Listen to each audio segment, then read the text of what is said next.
हाँ जी, very very good afternoon to all of you and welcome back to the amazing class of C and Law. Very good afternoon.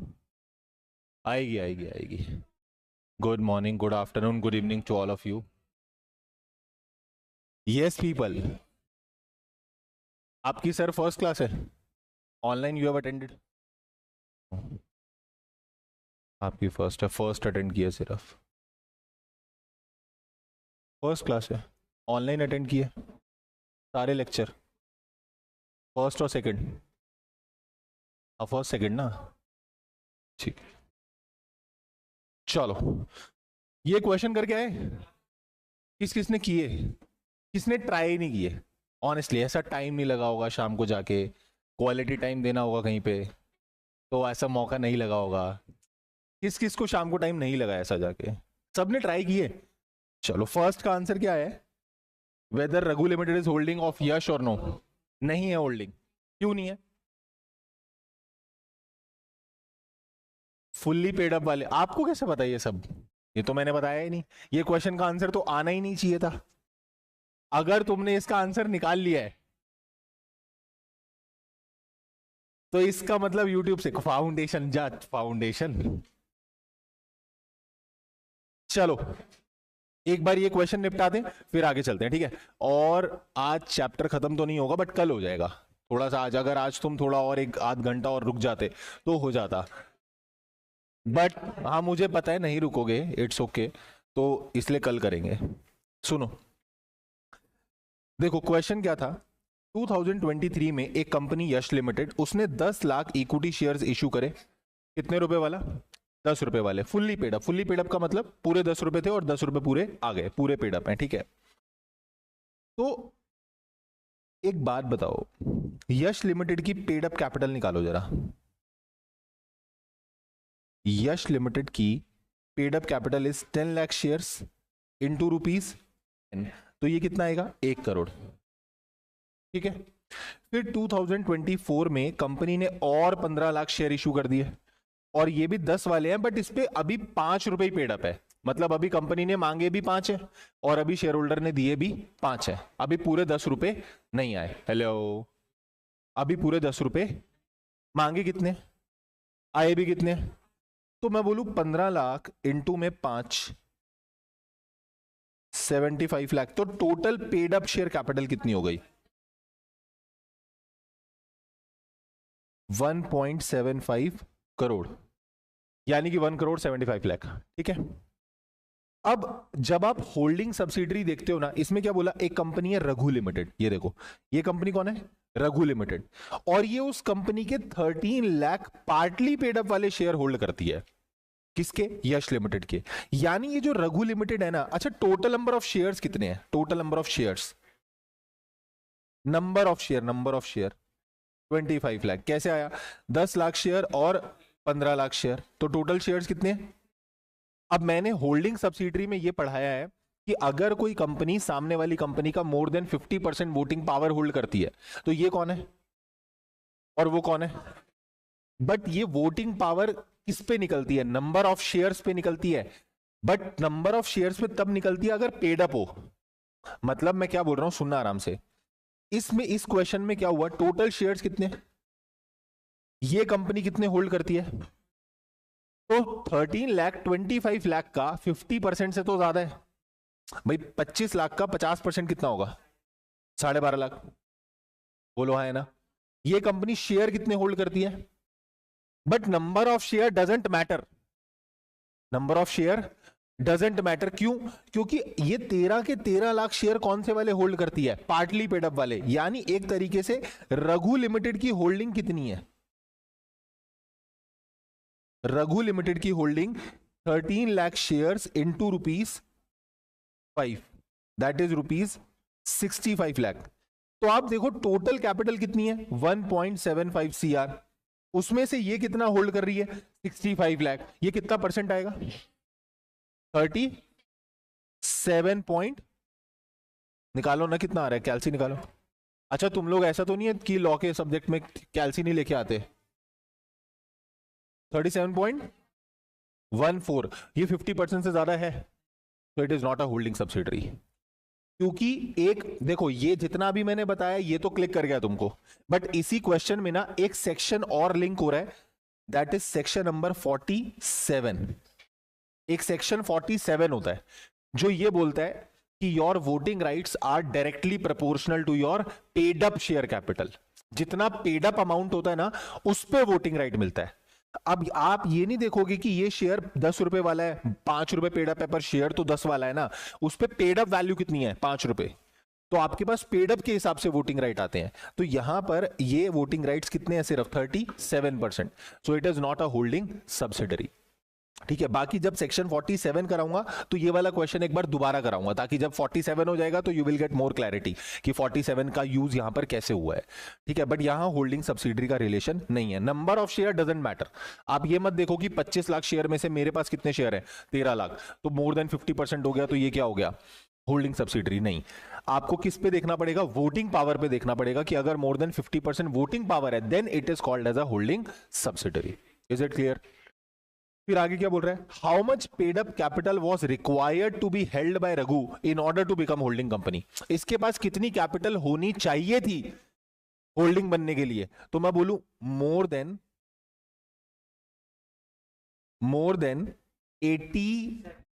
87.5 lakh. ये कैसे आया? 1.75 CR का 50%। तो ये कितना आएगा? 87.5 लाख। अगर 87.5 लाख से ज्यादा की कैपिटल इसके पास है, एटलीस्ट इससे ज्यादा है, तो हम बोलेंगे कि यस, फिर ये होल्डिंग बन जाता और यश लिमिटेड क्या बन जाता? सब्सिडरी। Is it clear? बोलो पक्का? लिख लो इसको, जिसने नहीं लिखा था आंसर। इसका कंप्लीट प्रेजेंटेशन तुमको दिखाऊं? मतलब कंप्लीट आंसर मैं इधर, ये लेक्चर यूट्यूब पे रहेगा, बाद में भी स्क्रीनशॉट ले सकते हो।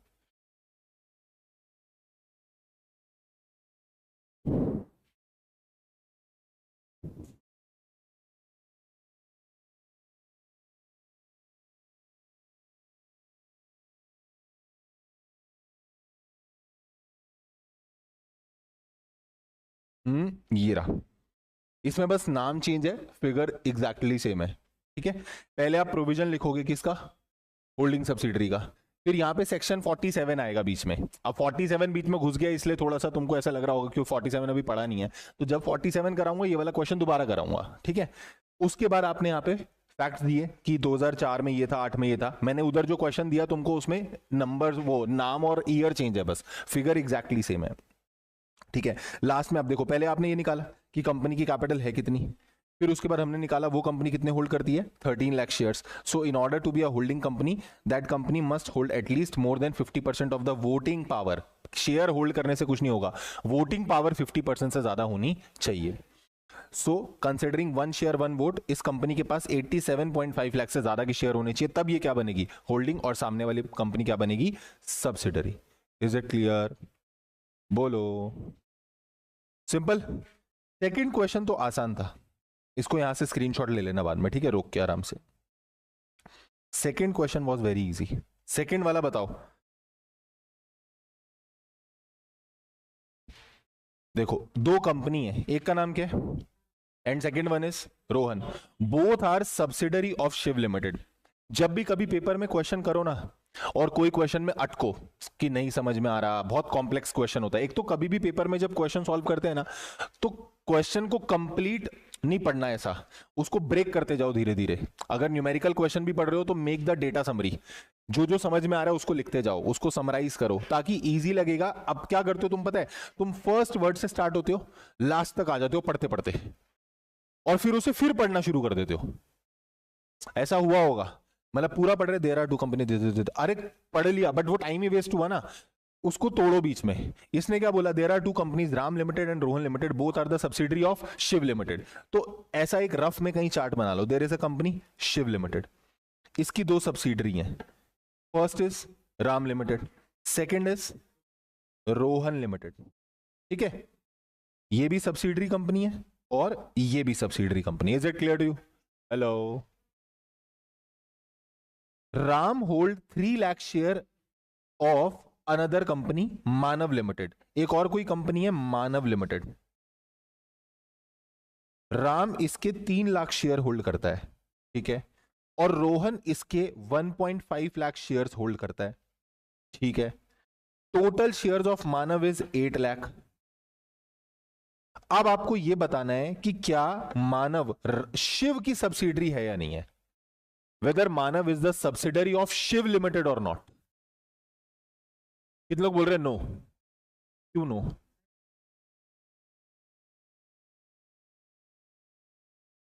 हम्म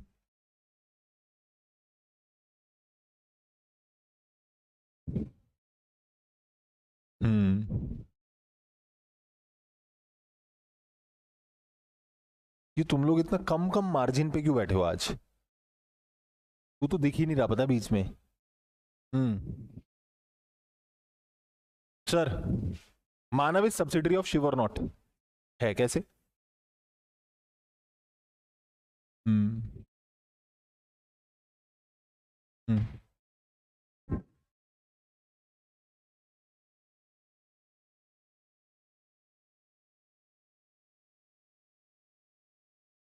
वेरी गुड सर।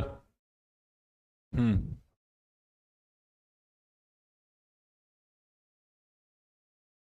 नहीं, अरे Manav is not subsidiary of Ram भाई। What are you saying? कह रहा है सब्सिडरी की सब्सिडरी इज माय सब्सिडरी। ये रूल होता है, ये रूल होता है, बट तब लगेगा ना जब ये इसकी सब्सिडरी हो। ये इसकी सब्सिडरी है ही नहीं। इसके टोटल शेयर कितने हैं? 8 लाख। इसमें से राम कितने होल्ड करता है? 3 लाख डिवाइड बाई 8 लाख निकालना कितना आ रहा है?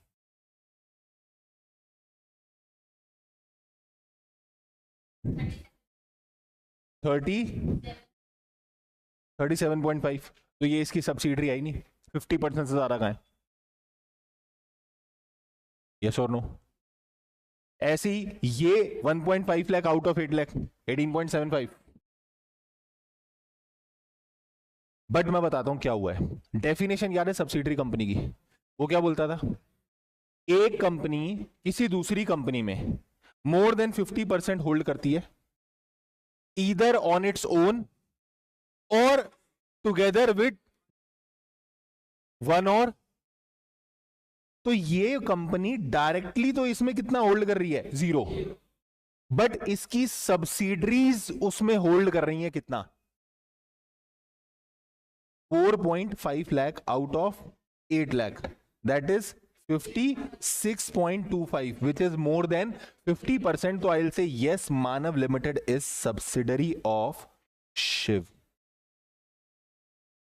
वो खुद होल्ड नहीं कर रहा पर अपनी सब्सिडरी के थ्रू तो होल्ड कर रहा है ना। मैंने जो तुमको एग्जाम्पल बना के दिया था, रुको मैं याद कराता हूं। एक कंपनी थी के, एक कंपनी थी टी। ये इसमें होल्ड करता था लेट से 40%। एग्जाम्पल, ठीक है। ये एक सब्सिडरी थी इसकी कोई लेट से जेड, जिसमें 60% होल्ड करता था। ये क्वेश्चन बनाया था हमने। ये आगे इसमें होल्ड करता था 12। तो हम बोलते थे ये वाला 12 इसके साथ क्लब हो जाएगा। बोलो हाँ है ना? अब मैंने बोला मान लो ये 40 की जगह सिर्फ 1% होल्ड करता है और ये 50% होल्ड करता है।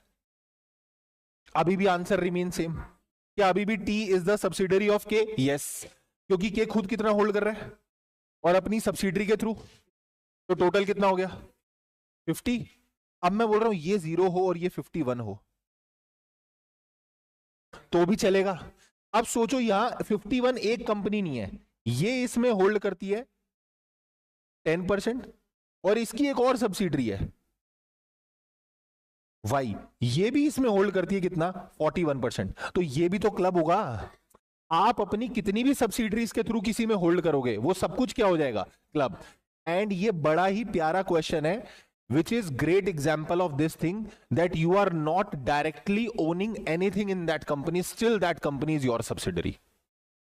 आप उस कंपनी में डायरेक्टली 1% होल्ड नहीं कर रहे पर फिर भी वो आपकी क्या बन गई? क्योंकि आप खुद नहीं होल्ड कर रहे पर आप अपनी सब्सिडरी के थ्रू इनडायरेक्टली होल्ड कर रहे हो।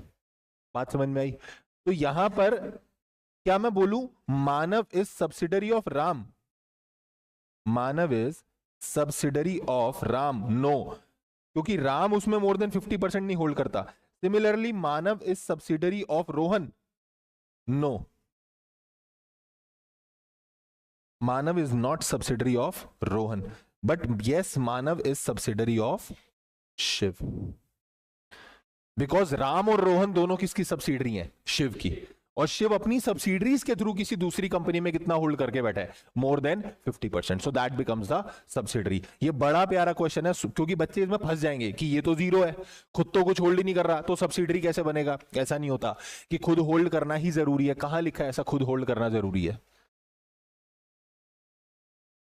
टुगेदर विद का मतलब टुगेदर इज यूज्ड फॉर कि अगर आप और कोई आप होल्ड कर रहे हो या आप आपकी सब्सिडरीज के साथ होल्ड कर रहे हो। अगर आप ही होल्ड कर रहे हो तो भी ठीक है, अगर आपकी सब्सिडरीज के साथ भी होल्ड कर रहे हो तो हम उसे क्लब कर लेंगे। Together is for clubbing. और अगर आप एक से ज्यादा सब्सिडरीज के साथ कर रहे हो तो उनको भी क्लब कर देंगे। दैट इज द वर्ड जी। मानव लिमिटेड कौन सी लेयर पे? लेयर तो बनी नहीं ना।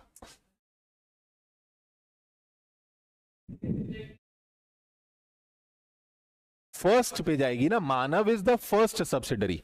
भाई यहां पे लेयर देख, शिव की सब्सिडरी कौन है? राम। अगर यही इसमें 50% होल्ड कर ले, 50 से ज्यादा, तो फिर तो क्लियरली ये सब्सिडरी बन गया।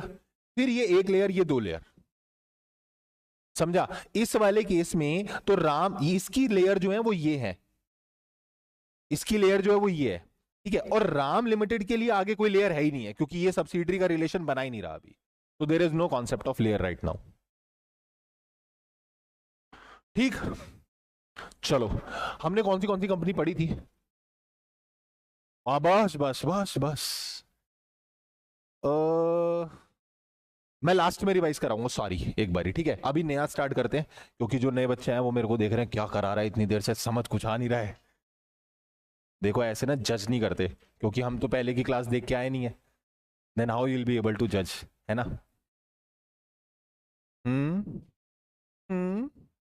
नहीं मैं तो कर सकता हूं ना, तुमको पढ़ा दी 4 क्लास, फिर भी कुछ नहीं आ रहा।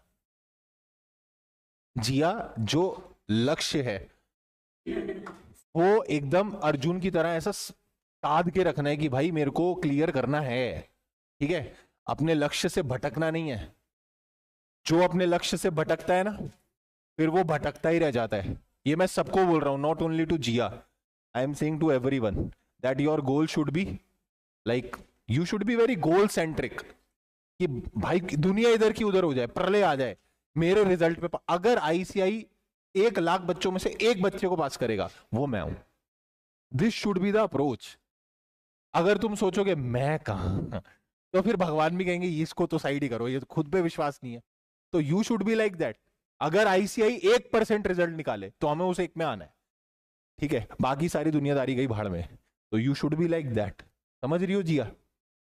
मतलब सब लोगों को मैंने बोला है, ठीक है।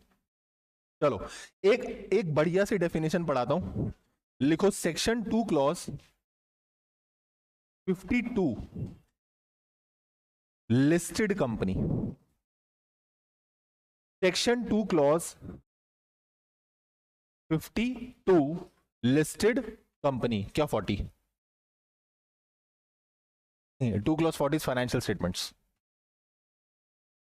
2 क्लॉज 52 इज लिस्टेड कंपनी, ठीक है। Sir if 1 person hold more than 50% in company and another person has control, एक बच्चे ने क्वेश्चन पूछा है, अगर एक बंदा एक कंपनी का मोर देन 50% वोटिंग पावर होल्ड करता है and other person has control over the board, तो होल्डिंग किसे माना जाएगा? नहीं, पहली बात तो ये क्वेश्चन थोड़ा गलत है, क्योंकि ये बंदा बोल रहा है person. Now person means what? अगर इंडिविजुअल है दोनों, फिर तो होल्डिंग कोई भी नहीं है और ये सब्सिडरी भी नहीं है, because that also should be a company. But अब ये क्वेश्चन को मॉडिफाई कर देगा, मेरे को पता है। ये बोलेगा मान लो एक कंपनी 50% से ज्यादा वोटिंग पावर होल्ड करती है और दूसरी कंपनी बोर्ड को कंट्रोल करती है, तो फिर होल्डिंग कौन बनेगा? मैं तुमको ऑनेस्टली बता रहा हूं, मैं पहले सीएस पढ़ाता था ना, तो एक लॉ होता है सिक्योरिटी लॉ, ठीक है। That law is related to all about stock market securities and all that. जितना आप जो आपका चैप्टर 3 आएगा ना जब, तो मैं तुमको कई सारी चीजें बताऊंगा related to security laws, because अपने सिलेबस में बहुत वेगनेस है, बहुत अधूरा है। उसका जो कंप्लीट प्रोसीजर है वो कहां दिया हुआ है? सिक्योरिटी लॉज में। पर वो सीएस के बच्चे पढ़ते हैं, हम नहीं पढ़ते। बट आईसीआई ने तुम्हारे लिए प्रबंध कर रखा है, फाइनल में 20 मार्क्स का सिक्योरिटी लॉ आएगा, थोड़ा सा आएगा जो है 20 मार्क्स का, बट उसके अंदर 7-8 चैप्टर कवर्ड है 20 मार्क्स के अंदर ही, ठीक है। बट बच्चे उसको इतना इंपॉर्टेंस देते नहीं है कि चलो ठीक है कर लेंगे। बट उधर सीएस में पूरा सब्जेक्ट है, इट इज ऑफ 100 मार्क्स, ठीक है। 100 मार्क्स का पूरा पेपर होता है अलग से, एंड फाइनल में फिर उसका एडवांस्ड पेपर दोबारा आता है और 100 मार्क्स का। तो दैट इज वेरी वास्ट। मतलब security law is even 2 level above tough then company law. जो आप कंपनी लॉ पढ़ते हो ना, वो उसका बाप है एकदम, मतलब बाप भी क्या सोचो, ग्रैंड पापा वर्जन, वैसा वाला टफ लॉ होता है। SEBI laws are very tough, very technical language they have used, ठीक है। उसमें एक लॉ होता है जिसका नाम होता है टेक ओवर रेगुलेशंस। अगर एक कंपनी दूसरी कंपनी का क्या कर लेती है? टेक ओवर करती है। और उसमें एक केस बताया हुआ है जहां पर यह पॉसिबिलिटी है कि ऐसा केस बन सकता है जब एक कंपनी 50% से ज्यादा होल्ड करे और दूसरी पर है, दो पर है, दो उसमें दो होल्डिंग कंपनी। अरे इतना हंसने वाली क्या बात है भाई, दो फादर हो सकते हैं, ठीक है, ठीक है, चलो आगे आगे आगे। मैंने तो ऐसी बेल भी नहीं बजाई, पता नहीं मेरे साथ ऐसे कर्म क्यों हो रहे हैं। पिट जाओगे तुम। और मेरे को तो ये समझ नहीं आया, ये कहाँ है। मैं बता रहा हूँ, ये लगे बड़े लिस्टेड कंपनी। चलो इधर आओ, और दो मोदी को वोट। इसका इससे क्या लेना देना। हे भगवान भाई, मैं आई एम फ्रॉम दिल्ली, ठीक है, तो वहां पे मैं तो खैर वोट ही नहीं डालता, मैं तुम्हें सही बताऊं तो, बिल्कुल ही लीस्ट, लीस्ट मतलब वोट डाला है, बट ठीक है चलो। सुनो, तो ऐसा पॉसिबल है कि एक कंपनी की दो कंपनी क्या हो सकती हैं, holding, but that is very exceptional case कि एक कंपनी की दो होल्डिंग है, ठीक है, because you will feel like ना, एक पेरेंट कंपनी होती है, एक सब्सिडरी कंपनी। अच्छा, एक होल्डिंग की मल्टीपल सब्सिडरीज हो सकती है, तो बहुत आसान है, पापा के मल्टीपल बच्चे, वो तो पॉसिबल ही है ना। एक कंपनी की चार सब्सिडरी है, is it possible, yes, but एक कंपनी की दो होल्डिंग है, ये पॉसिबल है, हाँ, but that is super exceptional case. Sir थोड़ा बताओ ना, उसके 13,000 रुपए अलग है, ठीक है।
Still I never went. अरे भाई क्या इतना बेसन फेंकूंगी क्या मैं, भाई क्या गजब है यार वो, क्या लड़की है वो।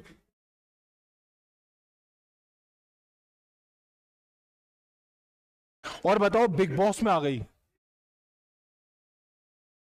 रेडी अब। Hello hello hello, hello hello, hello hello.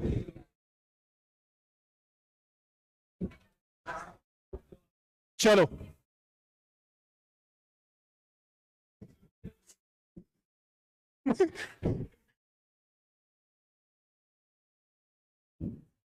कौन बाबा का dhaba.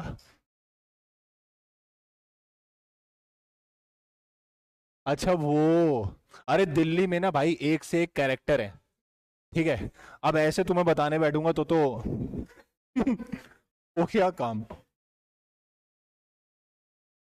But the most female बोल रहा हूं, famous viral sensation of Delhi is vada पाव।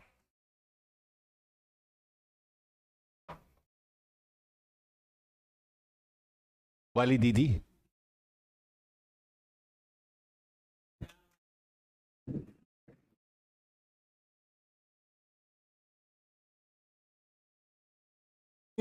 ये रिस्पेक्ट थी या इंसल्ट?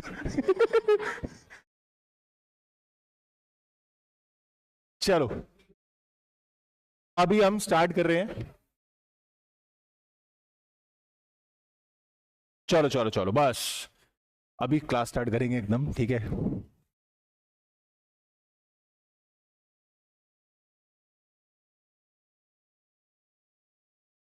लिखे लिस्टेड कंपनी,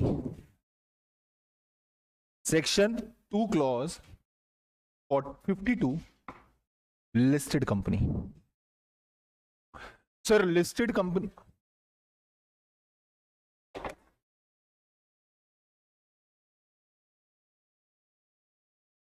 चलो लिखो listed company. Sir what is listed company? Section 2 clause 52 define करता है लिस्टेड कंपनी को। लिखना listed company means a company, listed company means a company which has listed its securities, which has listed its securities on recognized stock exchange. Listed company means a company which has listed its securities on recognized stock exchange. What is stock exchange? Stock exchange क्या होता है? जहां पे securities को खरीदा बेचा जाता है, ठीक है। Okay good, everyone knows. How many stock exchanges are there? च्यू, कौन से च्यू? एक एनएससी होता है और एक बीएससी होता है। What is the full form of NSC sir? What is BSc? Bombay stock exchange. कितने स्टॉक एक्सचेंज होते हैं? 2। ऐसा कहना गलत है। स्टॉक एक्सचेंज 2 नहीं होते हैं, स्टॉक एक्सचेंजेस और भी हैं। फिर हमें 2 क्यों पता है? क्योंकि ये 2 सबसे बड़े हैं जिनके नेशन वाइड ट्रेडिंग टर्मिनल्स हैं, जिसपे ऑलमोस्ट हर चीज की ट्रेडिंग होती है, whether it is equity, whether it is derivatives, forex. मतलब ये वो ऐसे स्टॉक एक्सचेंज है जहां पे सब चीज ट्रेड हो रही है, फ्यूचर्स, ऑप्शंस, ये सब ट्रेड हो रहा है, ठीक है। तो आप 2 जानते हो, एनएससी और बीएससी। सर बाकी स्टॉक एक्सचेंज फिर कौन से हैं? कभी भी आपको स्टॉक एक्सचेंजेस देखने हो ना, तो आप जाओगे on the website of SEBI. SEBI की ऑफिशियल वेबसाइट पे जाना और सेबी की वेबसाइट पे जाके सरकारी साइट्स हैं। अब हमारा सिस्टम ठीक हुआ तो इनका खराब हो गया।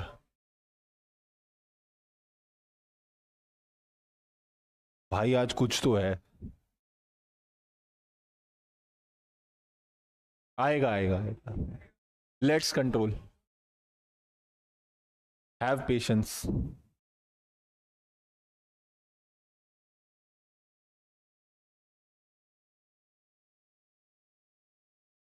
अभी खुल जाएगा तो बताता हूं, इधर ठीक है, इधर आओ। तो टोटल स्टॉक एक्सचेंजेस पता है कितने हैं? 6 टोटल स्टॉक एक्सचेंज कितने हैं?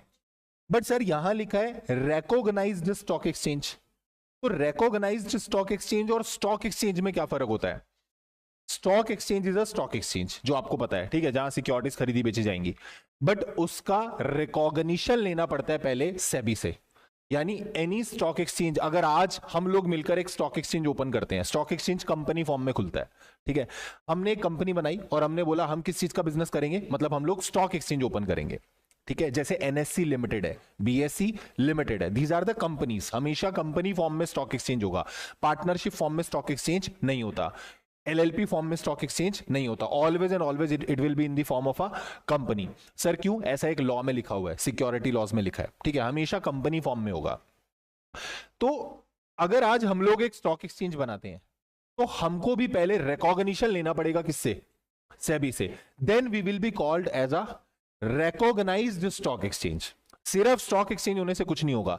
जैसे ऐसा नहीं होता कि कुछ स्कूल्स होते हैं, अब मेरे को नहीं पता यहां पे ऐसा है नहीं है, बट महाराष्ट्र बोर्ड से तो एफिलिएटेड होंगे, कोई भी स्कूल है जैसे, तो वो 10th के बोर्ड के एग्जाम्स तभी कंडक्ट कर सकते हैं if they are registered with the Maharashtra board और वो एफिलिएटेड होंगे। ऐसा होता है ना, दिल्ली में भी ऐसे ही होता है। कोई देखो स्कूल कोई भी खोल सकता है, बट आप स्कूल 5th तक खोल रहे हो, 8th तक खोल रहे हो, इट्स ओके। बट अगर आपके स्कूल में 10th और 12th है जहां पे बोर्ड एग्जाम्स होने हैं, तो फिर आपको पहले सीबीएसई के पास रजिस्ट्रेशन लेना पड़ेगा। You must be registered with CBSE, affiliated with that. ऐसे ही आप स्टॉक एक्सचेंज खोलो, बट आपको रजिस्ट्रेशन, एक तरीके से तुम अभी इतना समझ लो, इट्स लाइक अ रजिस्ट्रेशन, कि आपको रिकॉग्निशन लेना पड़ेगा, किससे? सेबी से।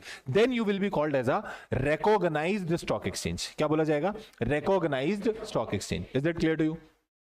तो ये बोल रहे हैं लिस्टेड कंपनी का मतलब एक ऐसी कंपनी है जिसकी कोई भी सिक्योरिटी लिस्ट होनी चाहिए on the recognised stock exchange. मेरे को कोई भी बच्चा एक लिस्टेड कंपनी का नाम बता सकता है? कोई भी listed company, Reliance, Tata Motors, Adani Power, Adani Ports, Yes Bank Limited, HDFC, SBI, ठीक है, स्विगी का है,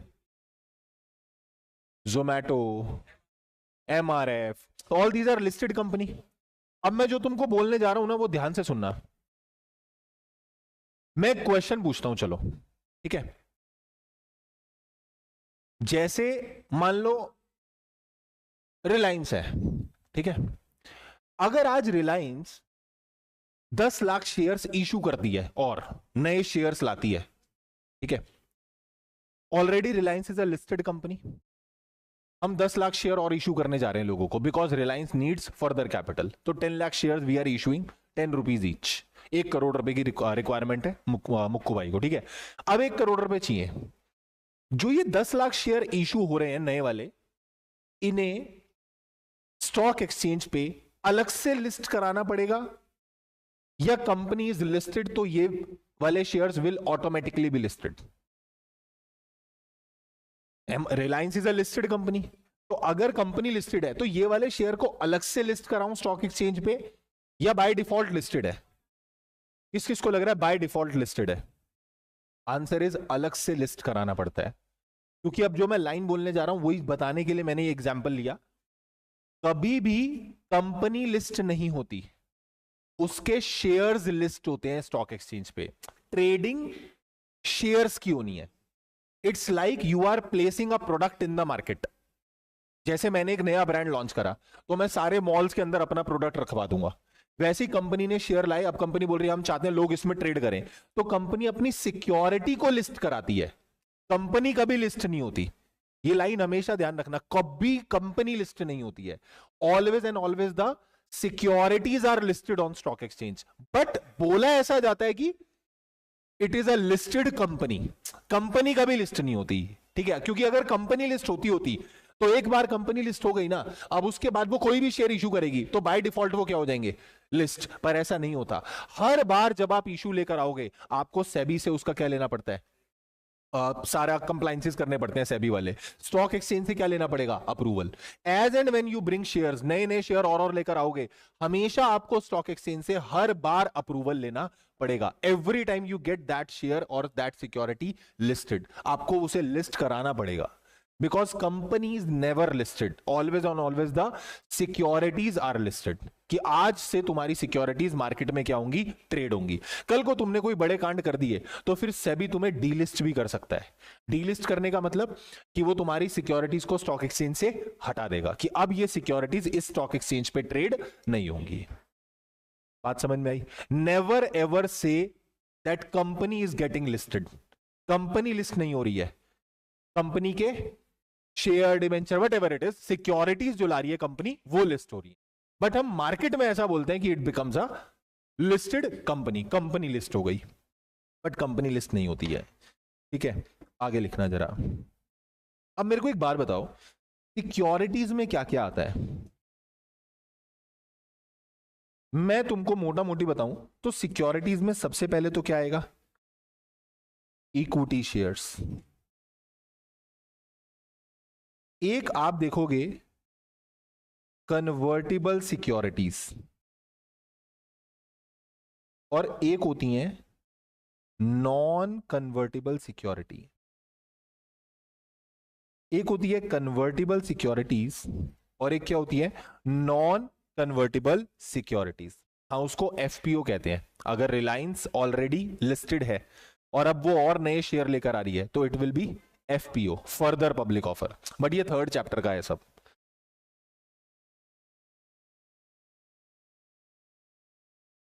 equity shares, convertible security and non convertible security. अच्छा, कन्वर्टिबल सिक्योरिटी में भी क्या क्या आता है? एक होते हैं कन्वर्टिबल प्रेफरेंस शेयर्स एंड एक होते हैं आपके convertible debentures. Convertible preference shares and convertible debentures. What is convertible preference share, convertible debenture? What is the meaning of convertibility? कि इनका जो भी टेन्योर होगा, जैसे अगर मान लो प्रेफरेंस शेयर इशू हुए 5 साल के लिए, ठीक है, तो 5 साल बाद या तो इसके पैसे वापस मिल जाएंगे और it will be converted into equity share. हम उसको कन्वर्ट कर देंगे। डिबेंचर कन्वर्टेबल है, मतलब 5 साल के लिए मान लो डिबेंचर इशू हुए, तो या तो जब मैच्योरिटी आएगी हम उसको रिडीम कर देंगे, पैसा ले लो वापस, नहीं तो हम उसको क्या कर देंगे? कन्वर्ट कर देंगे। You can convert it into the equity shares, it can be converted into equity share. वो कन्वर्टेबल सिक्योरिटी होती है। नॉन कन्वर्टेबल सिक्योरिटी में भी यही दोनों चीजें आती हैं, non convertible preference share and non convertible debentures. मतलब ये सिक्योरिटीज मैच्योरिटी में इक्विटी शेयर पे कन्वर्ट नहीं होंगी, इनके लिए आपको हमेशा रिडम्पशन अमाउंट ही वापस मिलेगा। So convertible securities means it will be converted into equity share, और नॉन कन्वर्टिबल मतलब वो इक्विटी में कन्वर्ट नहीं होगा, मैच्योरिटी पे क्या हो जाएगा? पैसा वापस। हेलो, क्या मेरी बात समझ में आ रही है? चलूं आगे। अब मेरे साथ आराम आराम से चलना, जितना अभी तक पढ़ा के आया हूं वही सारा नॉलेज यूज करना है। मैं कुछ क्वेश्चंस पूछूंगा, think wisely and then answer. आराम से सोचना फिर आंसर देना। ऐसे कोई रेलगाड़ी में अपन सवारने की मैं पहले दे दूंगा आंसर तो कुछ हो जाएगा, कुछ नहीं। आराम से सोचना, गलत नहीं करना आंसर, ठीक है? सबसे पहले मैं बात करता हूं, अगर एक पब्लिक कंपनी की, इसकी एवरीवन नोस पब्लिक कंपनी क्या होती है? Public company means company which is not अ, उसके आर्टिकल में वो 3 चीजें, कौन सी 3 चीजें? RPL, what is R? Restriction, P prohibition, L limit. आगे का सब ध्यान है ना? ठीक है। पब्लिक कंपनी अगर इक्विटी शेयर का, चलो एक क्वेश्चन और पूछता हूं, पब्लिक कंपनी पब्लिक इशू ला सकती है? सोच लो, पक्का? प्राइवेट कंपनी पब्लिक इशू ला सकती है? It is prohibited. वही तो प्रोहिबिशन होता है। अगर पब्लिक कंपनी इक्विटी शेयर का पब्लिक इशू लाती है तो आपको पता है लिस्टिंग मैंडेटरी हो जाती है। मर्जी नहीं है आपकी, आपको लिस्ट करवाना ही पड़ेगा। It is mandatory to get that share listed when you are coming up with the public. तुमको थोड़ा सा आउट ऑफ द चीज जाके एक चीज बताऊं, अच्छा मतलब क्लैरिटी आएगी। कुछ बताऊं, एक बात सोचो, एक कंपनी है, वो पब्लिक इशू ला रही है। पब्लिक इशू का मतलब आप पूरी पब्लिक एट लार्ज को बुला रहे हो कि आ जाओ और हमारे शेयर्स में क्या करो? इन्वेस्ट करो, सब्सक्राइब करो। आप लाखों करोड़ों लोगों को इन्विटेशन दे रहे हो that subscribe for the shares. Why listing is mandatory? क्योंकि भैया अगर लिस्ट हो गया तो स्टॉक एक्सचेंज सबसे ज्यादा लिक्विडिटी प्रोवाइड करता है। As and when you want कभी भी आप अपने शेयर बेच के जा सकते हो, कभी भी दोबारा खरीदने तो दोबारा खरीद सकते हो। पब्लिक इशू के समय क्या होता है, इतने करोड़ों लोग इन्वॉल्व होते हैं, अगर लिस्टिंग ना डाली जाए बीच में तो वो उतने करोड़ों लोगों का पैसा तो ब्लॉक हो गया ना कंपनी में। कल को किसी को एग्जिट लेनी है तो वो कैसे लेगा? स्टॉक एक्सचेंज का कॉन्सेप्ट पिक्चर में आया ही क्यों था? वरना हमेशा मार्केट प्राइमरी मार्केट पे चलती, सेकेंडरी मार्केट आई क्यों? तुमको पता है स्टॉक एक्सचेंज को सेकेंडरी मार्केट बोलते हैं। प्राइमरी मार्केट जो कंपनी इशू करती है शेयर इन्वेस्टर्स को, दैट इज आईपीओ। फिर उसके बाद वो ट्रेड कहां पे होते हैं? सेकेंडरी मार्केट में, स्टॉक एक्सचेंज। तुम लोगों ने अकाउंट्स पढ़ी है? अकाउंट्स में वो क्वेश्चन पढ़ा होगा, A limited issued 1 lakh equity share of ₹10 each, application पे 2 रुपए, अलॉटमेंट पे 3 रुपए, जर्नल एंट्री मारेगी, bank account debit to share application to share capital, share allotment to share capital, bank account debit to share allotment. पढ़ा है ना? वो रट्टाफिकेशन, वो सारी कहानी कौन सी मार्केट की थी? प्राइमरी। कंपनी इशू ला रही है किसके लिए? इन्वेस्टर्स के लिए। Got it? अब मान लो हम सब ने पैसे लगा दिए, मान लो आज एक कंपनी है जिसका नाम है हरिया लिमिटेड, वो आईपीओ लाई, हम सब ने उसमें क्या लगा दिए? पैसे। मैंने भी लगा दिए, ठीक है, मेरे पैसे लग गए। अब मेरे पास 10 लाख रुपए पड़े थे, मान लो, ऐसा कहानी के सही पात्र काल्पनिक है, इनका वास्तविक परिस्थिति को लेने देना नहीं है, ठीक है। मान लो कि मेरे पास 10 लाख रुपए पड़े थे सरप्लस, मैंने लगा दिए, क्योंकि अच्छा बंदा पैसे कब लगाता है? जब सरप्लस पैसा है, आज उसके यूज नहीं है कोई, मैंने लगा दिए। अब हुआ क्या, 6 महीने बाद, अगेन कहानी के सभी पात्र काल्पनिक है, मान लो कि मेरी शादी आ गई। वाह, नहीं ये सच नहीं है। मान लो 6 महीने बाद मेरी क्या है, या 6 महीने भी छोड़ो, चलो 1 साल बाद शादी है। क्या बोला है? 1 महीने बाद। कितने भरे पड़े हो ना तुम, शादी करनी है, पढ़ाई कर लो पहले। कल कर ले भाई, तू तो कर ही ले, तेरी कल शुरू होगी तो 2-3 साल में खत्म हो जाएगी। सुनो, ये क्या था? अबे ये शादी कोई थी। साल बाद मान लो क्या है, शादी। 1 साल बाद मेरी शादी आ गई, अब मेरे को पैसे चाहिए, तो मैंने वो हरिया लिमिटेड को जाके बोला, और मान लो वो भी कंपनी किसकी थी? मुकेश की। Mukesh, you know, Mukku Ambani. तो मैंने मुक्कू भाई को बोला, मैंने कहा मुक्कू भाई पैसे। बोलते हु आर यू? मैंने बोला है, अभी तो 10 लाख रुपए लिए थे 1 साल पहले, भूल भी गए? जब पैसे लेने आए थे तब तो बड़े बड़े वादे, अब हम बड़ा पाव खाते, पैसे तो लाओ वापस 10 लाख। बोलता कि वो तो आईपीओ में लगाए थे आपने। तो मैंने बोला, तो कह रहा आपने लॉ नहीं पढ़ा क्या? Equity share is the permanent capital of the company, winding up के समय पैसा वापस मिलेगा। तो मैंने बोला कर लो फिर वाइंडिंग अप। क्योंकि भाई मुझे तो पैसे चाहिए ना, मेरी तो शादी है। बोलता हम वाइंड अप क्यों करें? मैंने बोला भाई मेरी शादी है, तेरी वाइंडिंग अप के चक्कर में उसे थोड़ी, सॉरी, उनको थोड़ी रोक के रखूंगा, शादी तो करनी है भाई मुझे, है ना? तो वो बंदा वाइंड अप करेगा नहीं, इधर मैं वाइंड अप हो जाऊंगा, तो मेरे को पैसे कहां से मिलेंगे? फंस गया ना मैं। अब मैं पैसा कहां से लाऊं, क्योंकि मेरा तो पैसा ब्लॉक हो गया उधर। सिमिलरली मान लो, भाई क्या नाम है, रौनक, मान लो रौनक के पास अब भी आज पैसे नहीं थे जब कंपनी आईपीओ लाई थी।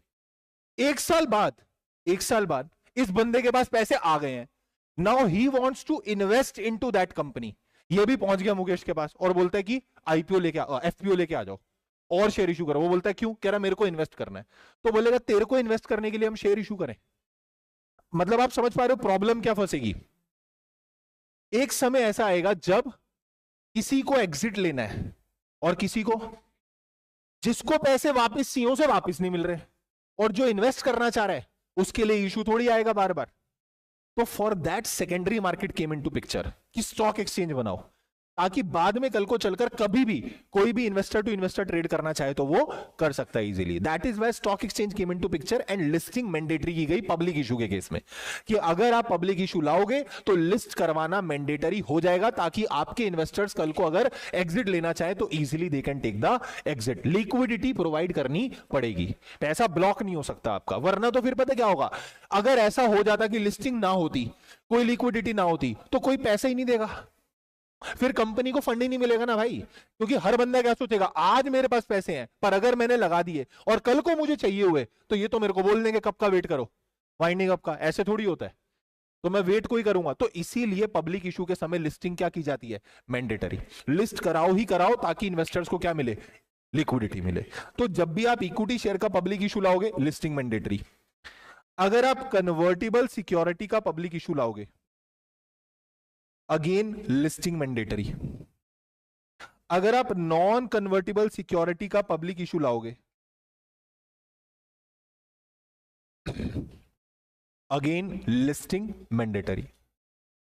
यानी मैं बहुत शॉर्ट में बोलूं, अगर कोई कंपनी किसी भी सिक्योरिटी का पब्लिक इशू लाती है, लिस्टिंग इज मैंडेटरी। बात समझ में आई? दोबारा बोलो मैंने क्या बोला। अगर कोई भी कंपनी, ये कौन बोलेगा, अगर कोई भी कंपनी किसी भी सिक्योरिटी का पब्लिक इशू लाती है, देन लिस्टिंग बिकम्स मैंडेटरी। ये बात समझ में आई? यही बात सेक्शन 40 सबसेक्शन 1 में भी लिखी है। ठीक है, this is the same thing which is written in section 40 subsection 1. Every company coming up with a public offer, unless whenever it comes with the public offer, first of all the company has to apply to the recognized stock exchange and obtain the listing permission from the stock exchange. ये बात लिखी है section 40 में, आपको list करवाना पड़ेगा। ठीक है सर। अगर कोई पब्लिक कंपनी यही 3 चीजें, इक्विटी शेयर, कन्वर्टेबल सिक्योरिटी और नॉन कन्वर्टेबल सिक्योरिटी,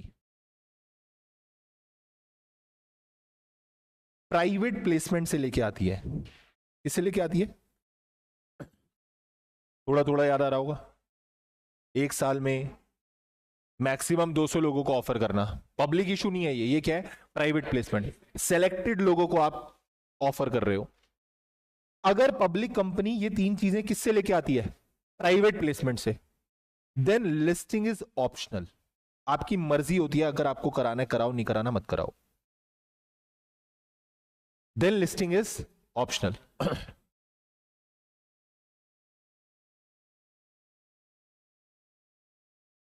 बोलो ठीक है,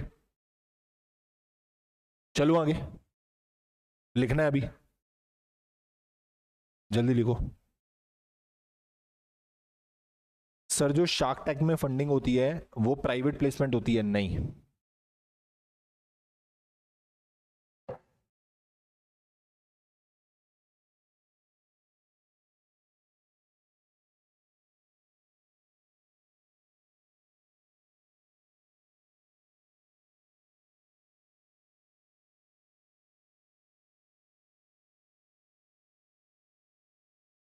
लिखा? चलो आगे देखो। अब आ जाओ जरा प्राइवेट कंपनी पे। प्राइवेट कंपनी अगर पब्लिक इशू से इक्विटी शेयर लेकर आ रही है तो लिस्टिंग ऑप्शनल या मैंडेटरी?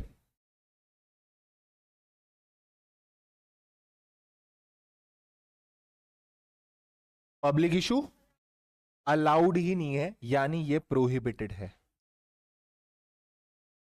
आप इक्विटी शेयर का पब्लिक इशू ला ही नहीं सकते।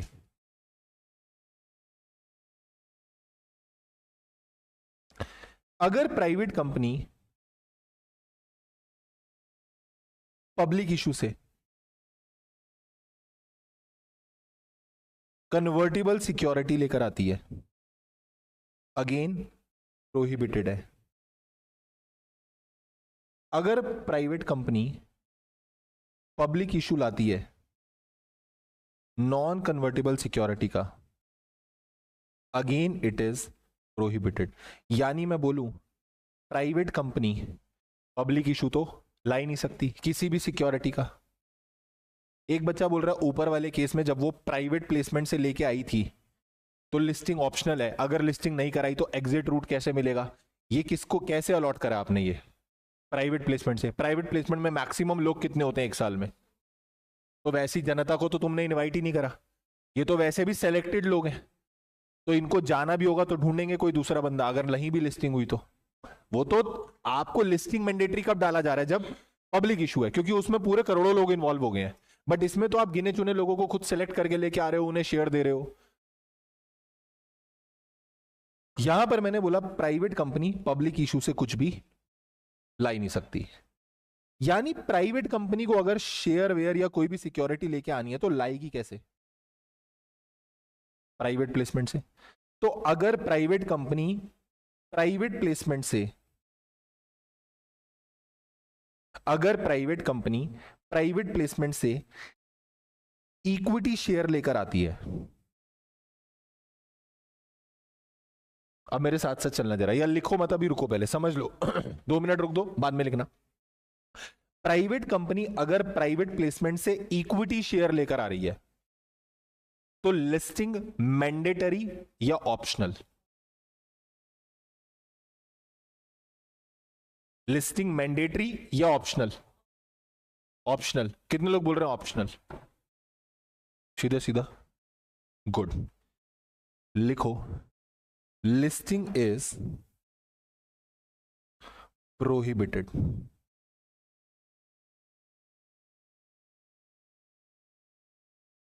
Listing is prohibited. पर सर क्यों? मैं बताऊंगा। इधर देखो, मैंने बोला ये कौन सी कंपनी है? पब्लिक इशू नहीं लाई ना ना ना ना ना, पब्लिक इशू नहीं लाई। पब्लिक इशू लाती हो तो प्रोहिबिट है, आप पब्लिक इशू ला ही नहीं सकते। ये प्राइवेट प्लेसमेंट से ही लाए हैं, यानी प्राइवेट कंपनी ने कुछ लोगों को सेलेक्ट करा और उन्हें इक्विटी शेयर अलॉट करे, मान लो 5 लोगों को। तो मैंने बोला लिस्टिंग इज प्रोहिबिटेड, ऑप्शनल नहीं है, प्रोहिबिटेड है। कोई बता सकता है क्यों? If you can tell the correct answer, I will give 50 rupees. हाँ, पहले उसने हाथ उठाया था।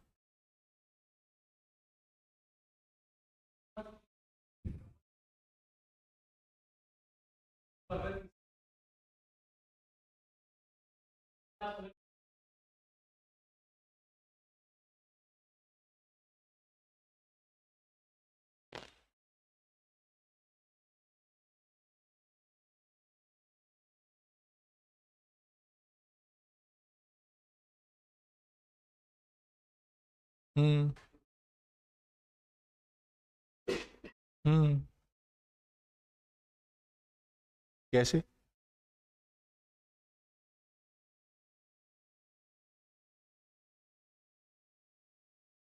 और कोई?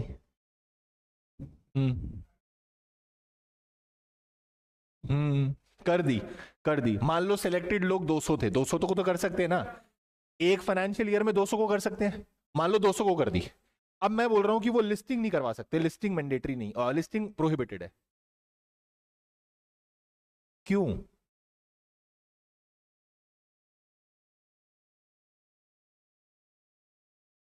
मैं बताऊं, अगर तुमने इसकी लिस्टिंग करा ली, अरे पब्लिक इशू होगा ही नहीं यार।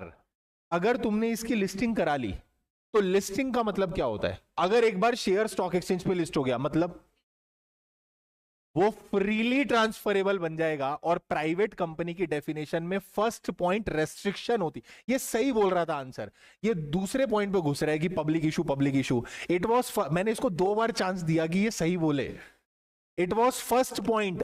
आपको मैंने उस दिन बोला था कि मैं यहां पे रेस्ट्रिक्शन के साथ शेयर लिख रहा हूं, और जिस दिन मैं तुमसे पूछूंगा कि यहां पे शेयर लिखा था, तुम्हें याद नहीं आएगा।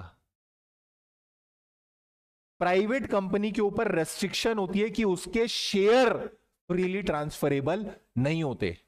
अगर प्राइवेट कंपनी प्राइवेट प्लेसमेंट से लाके अपने शेयर को लिस्ट करा लेगी तो वो शेयर क्या बन गया? Freely transferable. और अगर वो फ्रीली ट्रांसफरेबल बन गया तो ये रेस्ट्रिक्शन वायलेट हो गई ना। तो इसीलिए वो चाह के भी क्या नहीं कर सकती?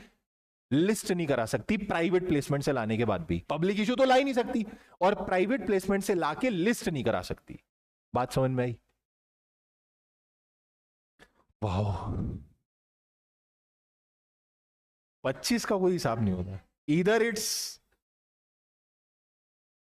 50 और 0। दूसरा क्वेश्चन, पर अब पैसे नहीं है।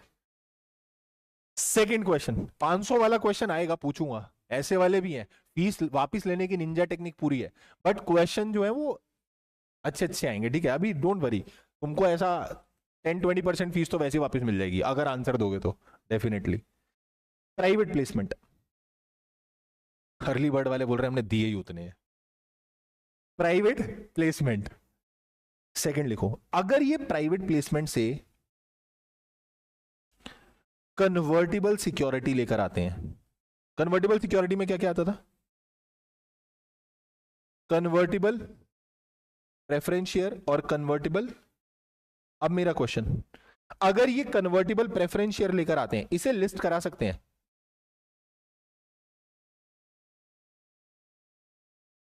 करवा सकते हैं। क्यों?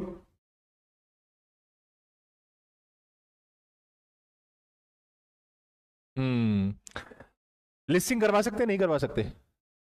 आंसर इज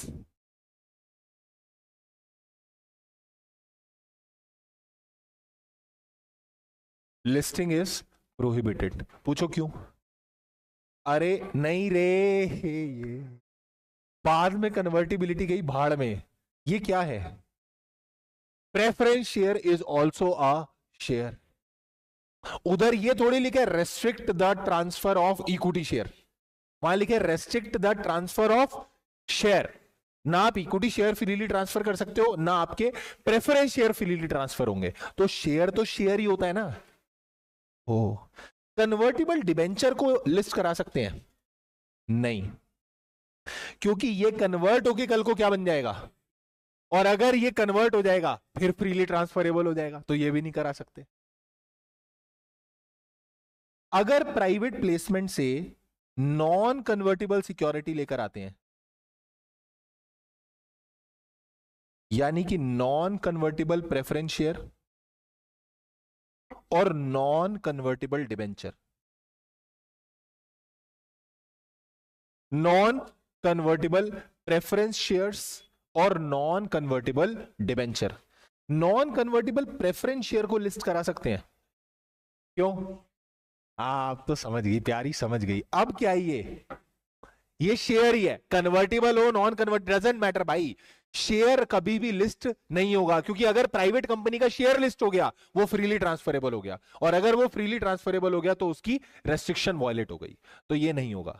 तो आप इसको भी लिस्टिंग नहीं करा सकते। Listing is prohibited. Non convertible debenture को लिस्ट करा सकती है?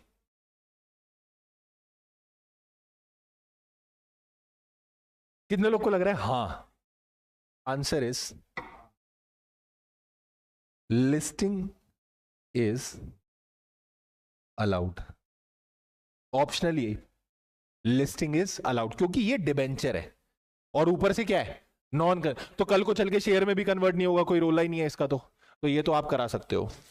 बट इस सब से मुझे एक चीज समझ में आई कि सामने इस समय जो स्क्रीन पे लिखा हुआ है, इस पूरी कथा का सार यह है कि प्राइवेट कंपनी सिर्फ एक तरीके से लिस्ट हो सकती है, अगर वो प्राइवेट प्लेसमेंट से नॉन कन्वर्टिबल डिबेंचर लेकर आए। इसके अलावा लिस्टिंग पॉसिबल ही नहीं है, क्योंकि प्राइवेट कंपनी पब्लिक इशू किसी भी चीज का ला नहीं सकती। इन सब चीजों को प्राइवेट प्लेसमेंट से ला सकती है पर लिस्ट नहीं करवा सकती, विद द रीजन कि फ्रीली ट्रांसफरेबल हो जाएगा एंड ऑल दैट। यानी प्राइवेट कंपनी सिर्फ और सिर्फ एक तरीके से लिस्ट हो सकती है। बताओ क्या? अगर वो क्या ला रही है, प्राइवेट प्लेसमेंट से नॉन कन्वर्टिबल, मतलब सिलेक्टेड लोगों को नॉन कन्वर्टिबल डिवेंचर ऑफर कर रही है और उसे लिस्ट कराना चाह रही है, तो वो करा के आप लिस्ट हो सकते हो। Is it clear?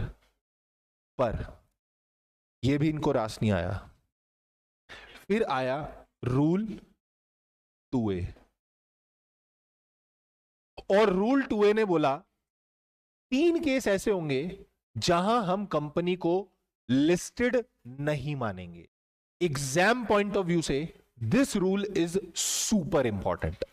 मतलब तुमसे जो प्रश्न पूछा जाएगा वो ये रामायण में से नहीं पूछा जाएगा, ये तो मैंने बताई तुमको चीज समझाने के लिए, 2A तक लाने के लिए। ये सारा फालतू का ज्ञान है। फालतू का ज्ञान मतलब so as to understand the concept. 2A में लिखा हुआ है 3 कंपनी ऐसी हैं जिन्हें लिस्टेड नहीं माना जाता, जिसमें से एक कंपनी कौन सी है? प्राइवेट कंपनी प्राइवेट प्लेसमेंट से एनसीडी अगर लेकर आती है, मतलब कि नॉन कन्वर्टिबल डिबेंचर लाती है और उसे लिस्ट करा लेती है, तो कंपनीज एक्ट के हिसाब से हम उसे लिस्टेड कंपनी नहीं बोलेंगे। सर क्यों?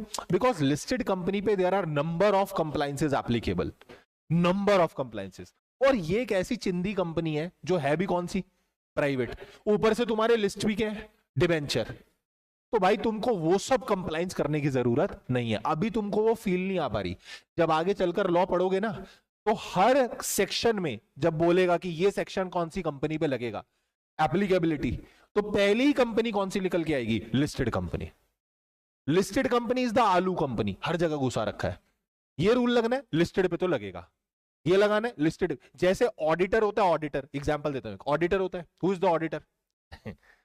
हम future auditors. Auditor is the chartered accountant.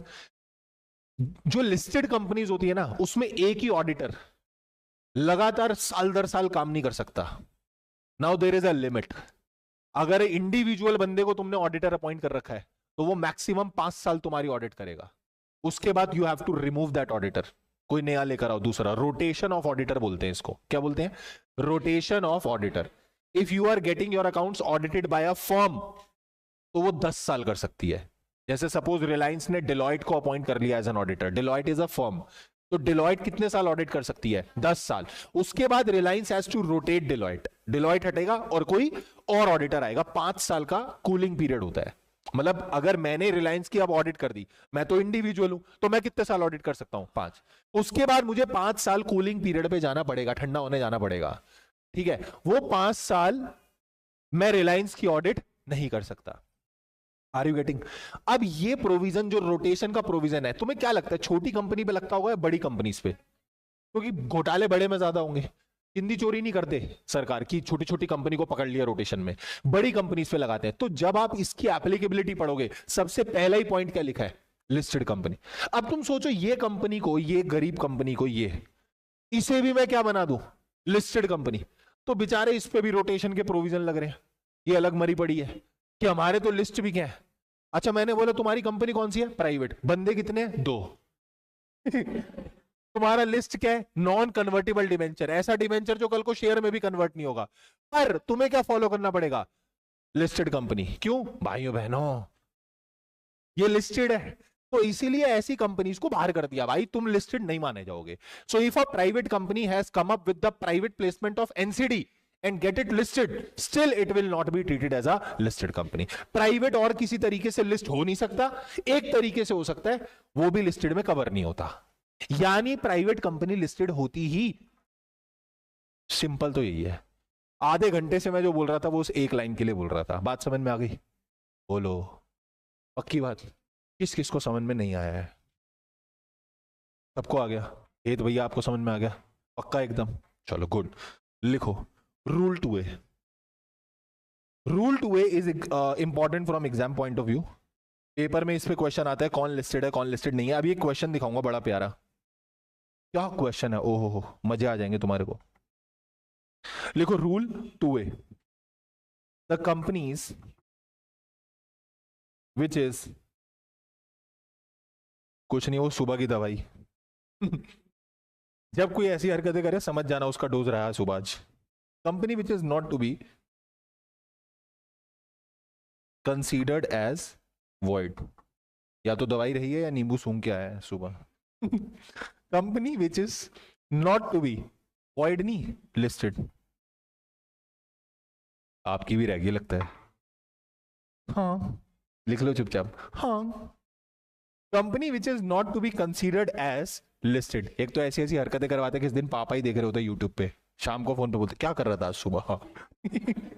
Company which is not to be considered as listed. आजकल तो इतना खौफ का माहौल है, घर पे स्पीकर पे क्लास भी नहीं अटेंड कर सकते, है ना?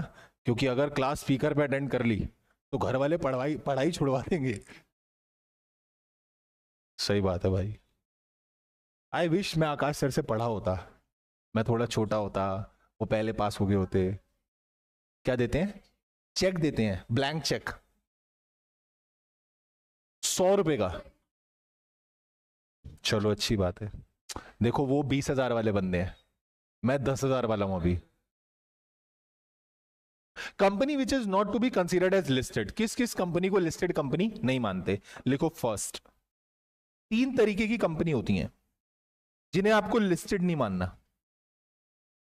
फर्स्ट, ऐसी पब्लिक कंपनी जिसके इक्विटी शेयर लिस्टेड नहीं है, जिसके इक्विटी शेयर्स लिस्टेड नहीं है। और अगर ये company non convertible preference share को लिस्ट कराती है प्राइवेट प्लेसमेंट से लाके, पीपी मतलब प्राइवेट प्लेसमेंट, यहां लिख लेना पी तो याद रहेगा।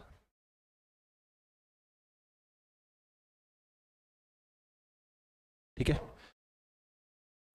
मैंने क्या बोला, अगर कोई पब्लिक कंपनी, अभी याद करवाऊंगा इसको पूरा, अगर कोई पब्लिक कंपनी जिसके इक्विटी शेयर लिस्टेड नहीं है, अगर वो कंपनी प्राइवेट प्लेसमेंट से नॉन कन्वर्टेबल प्रेफरेंस शेयर लाती है और लिस्ट करा लेती है, क्योंकि लिस्टिंग ऑप्शनल था, मान लो करा लिया इन्होंने, ये पब्लिक कंपनी है भाई, हेलो, ये पब्लिक कंपनी है तो लिस्टिंग ऑप्शनल था, मान लो करा लिया, it is not considered as a listed company.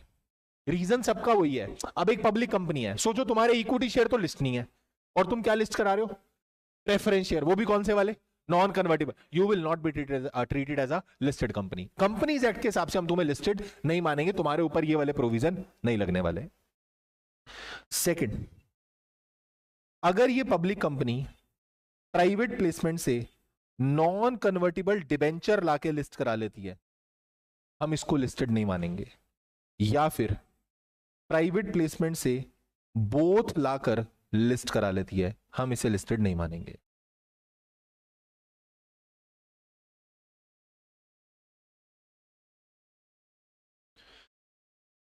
जल्दी से लिख लेंगे। फर्स्ट केस बताओ, मैंने क्या बताया, अगर कोई पब्लिक कंपनी है, कोशिश करा करो बिना देखे बोलो, अगर कोई पब्लिक कंपनी है जिसके इक्विटी शेयर लिस्टेड पर वो प्राइवेट प्लेसमेंट से नॉन कन्वर्टेबल प्रेफरेंस शेयर या नॉन कन्वर्टेबल डिबेंचर या दोनों ये अगर लिस्ट कराती हैं तो हम इसे लिस्टेड नहीं मानेंगे। सेकंड वाला is very easy, private company private placement से नॉन कन्वर्टेबल डिबेंचर अगर लिस्ट करा लेती है, क्योंकि बाकी ये करा ही नहीं सकती, अगर नॉन कन्वर्टेबल डिबेंचर आप लिस्ट करा लेते हो तो इसे लिस्टेड नहीं माना जाएगा। लिखा, हो गया, अले यार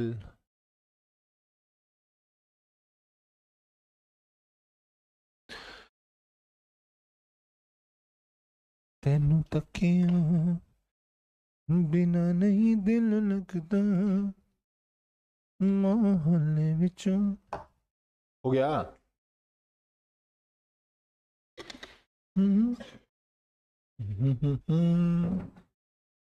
थर्ड, अगर कोई पब्लिक कंपनी है और वो पब्लिक कंपनी इंडिया में उसके इक्विटी शेयर लिस्टेड नहीं है, but listed outside India in permissible jurisdiction as per section 23 subsection 3। Section 23 subsection 3 में यह बताएगा कि बाहर की कौन सी ऐसी जुरिस्डिक्शन है जहां आप अपने शेयर क्या करा सकते हो, लिस्ट। परमिसिबल जुरिस्डिक्शन का मतलब स्वीकृत दायरा, मतलब किस जुरिस्डिक्शन में आपके शेयर्स लिस्ट हो सकते हैं बाहर, कहां आपको परमिशन है लिस्ट कराने की। तो आपके इक्विटी शेयर इंडिया में तो लिस्टेड नहीं है, पर कहां लिस्टेड है, तो हम आपको यहां इंडिया में लिस्टेड कंपनी नहीं मानेंगे। Even if you have listed outside India but you are not listed in India, तो हम आपको लिस्टेड नहीं मानेंगे। इसको लिख लो पहले यहां तक और फिर मेरे को बोलो डन डना डन, फिर याद करेंगे इसको पूरा। ये ऊपर सुनो एक बार सामने प्लीज, एक बार ये जो मैंने लिखवाया ना, एक बार देखो, ये और ये सारा, this was all to make you understand. Paper wise important क्या है, ये डेफिनेशन 2 क्लॉज 52 और ये रूल 2 है। बुक में यही दोनों दिखेंगे, बाकी सब जो मैंने तुम्हें लिखवाया वो क्लास में लिखवाया है, ठीक है। चलो जल्दी से ये रूल 2 लिख लो, रूल 2 है, उसके बाद अपन याद करेंगे।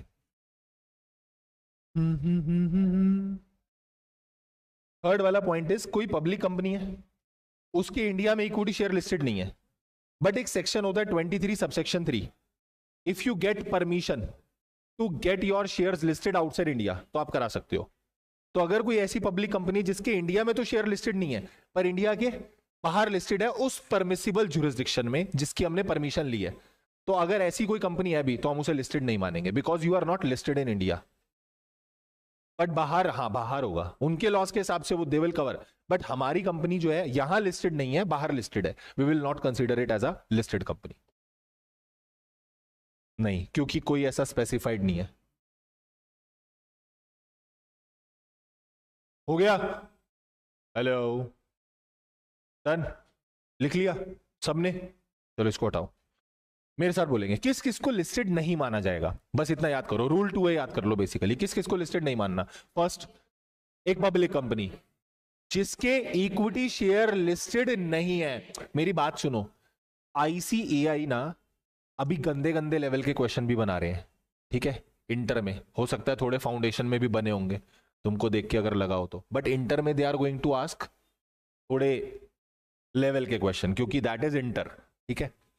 तो ऐसा नहीं होगा इंटर में एबीसीडी पूछेंगे, अच्छे लेवल के क्वेश्चन आते हैं, छोटे छोटे पॉइंट पे क्वेश्चन पूछे जाते हैं।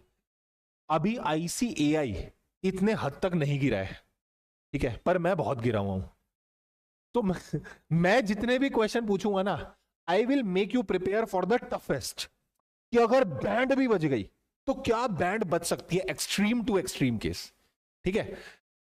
मैं अगर पेपर बनाऊं, क्योंकि अभी तो कोर्स स्टार्ट हुआ है, 4th-5वीं क्लास है, आगे चल के तुम ऐसा अंदर से दुआएं करने लगोगे कि प्लीज आप कभी पेपर मत बनाना, because I will make you feel like that कि अब पता क्या होता था, सितंबर 25 से पहले बच्चे भी ऐसा बड़ा लवी डवी चल रहा है सब, अभी नहीं होता भाई। 2 अटेम्प्ट के पेपर देखो तो तुम्हारी हवा निकल जाएगी कि ऐसे पढ़ के जाने से पेपर नहीं निकलने वाले, आपको बहुत एनालिटिकल तरीके से पढ़ना पड़ेगा। आप सोचो मैं प्लेन रीडिंग लेके लॉ पढ़ के पेपर दे दूं, असंभव है पेपर अपीयर करना।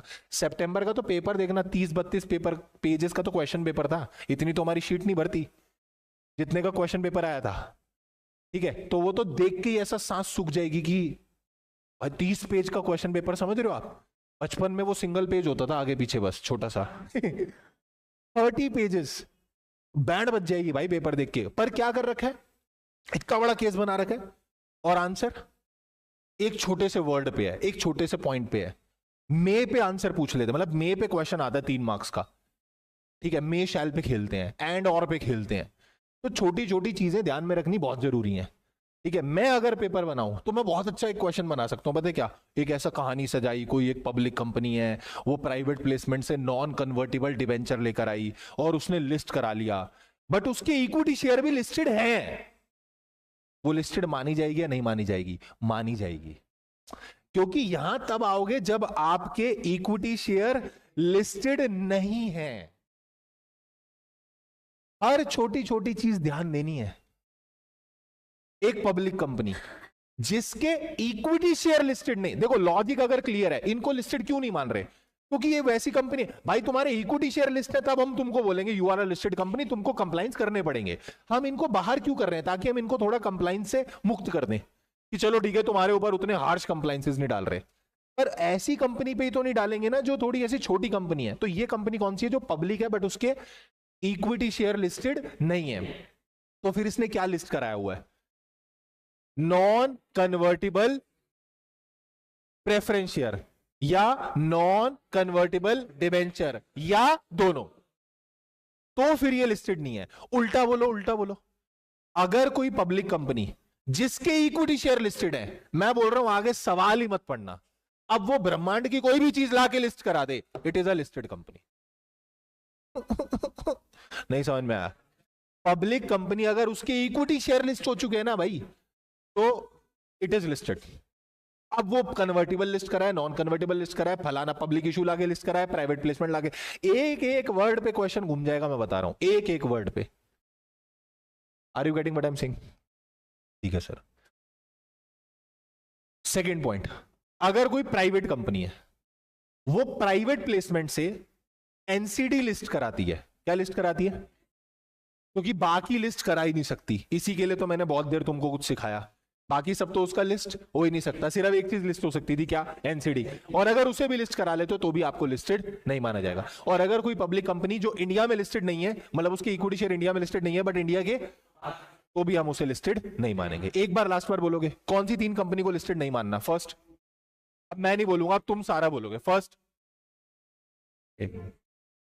ऑनलाइन वाले भी बोलेंगे साथ साथ, ठीक है? फर्स्ट, पब्लिक कंपनी जिसके पर उसने प्राइवेट प्लेसमेंट से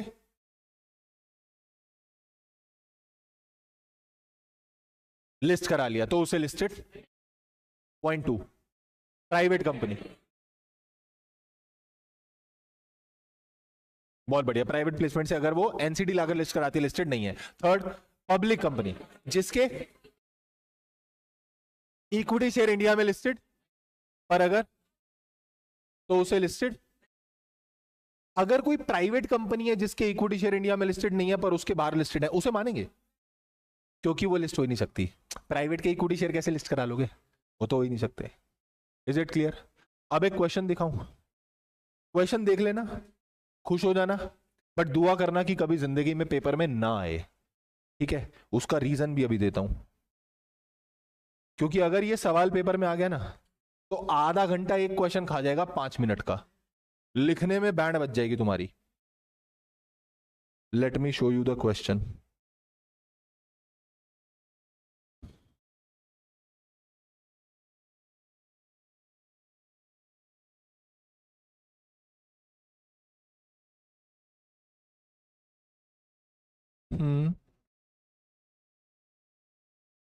जी, मंडे,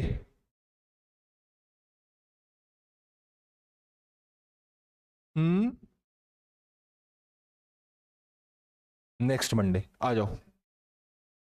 ये क्वेश्चन आया था और ये क्वेश्चन कितने मार्क्स का है? आई थिंक ये 5 या 6 मार्क्स का कुछ क्वेश्चन आया था, ठीक है? It was asked in the RTP May 2022। Question आराम से पढ़ते हैं और उसके बाद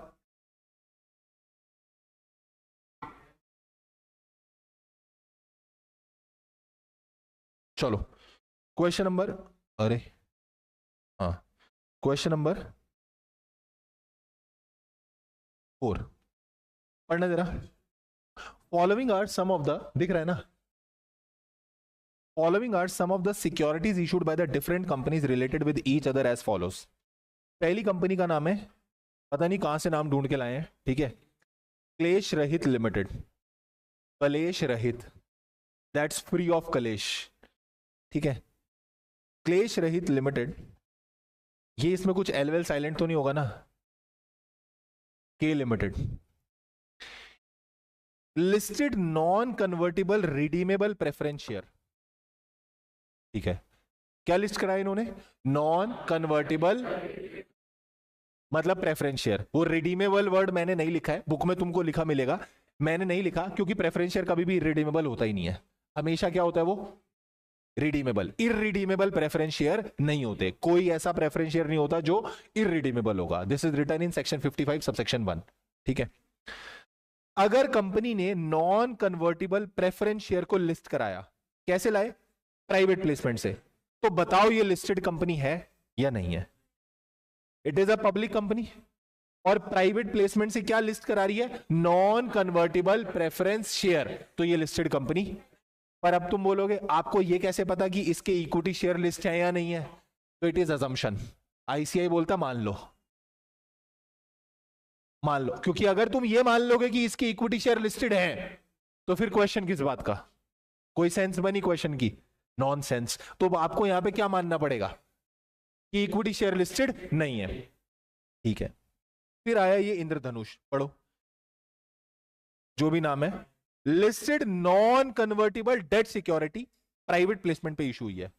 अगर कोई पब्लिक कंपनी प्राइवेट प्लेसमेंट से नॉन कन्वर्टेबल डिबेंचर लाकर लिस्ट कराती है तो उसे भी लिस्टेड नहीं मानते। मैं बोलूं ये दोनों फर्स्ट वाले पॉइंट में कवर हो गए, जल्दी हाँ बोलो।